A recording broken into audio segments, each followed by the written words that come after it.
Chers élèves, alors nous allons regarder dans notre dernier chapitre de la grosse séquence sur l'énergie et le mouvement, les mécanismes, nous allons regarder comment transmettre le mouvement de rotation. Notre dernier cours faisait la différence entre les mouvements de translation, lorsque le déplacement est rectiligne, et les mouvements de rotation lorsqu'il s'agit de tourner. Donc nous allons regarder maintenant comment transmettre un mouvement de rotation.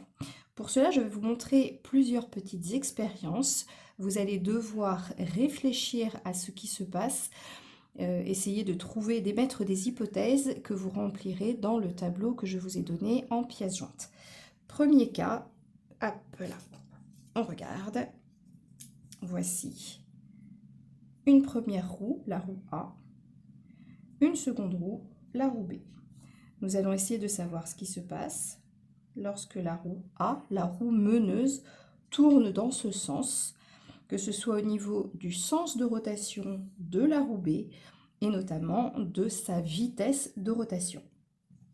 Le cas numéro 2, nous allons avoir la roue A, toujours la roue meneuse qui va tourner, et la roue B. Qu'allez-vous pouvoir remarquer sur le sens et la vitesse de rotation de B? Troisième cas, notre roue meneuse a grandi et par contre la roue B est devenue une petite roue. Nous allons faire tourner la roue meneuse dans ce sens-là. À vous de me dire quel va être le sens et la vitesse de rotation de la roue B. Quatrième expérience, nous avons une roue meneuse ici.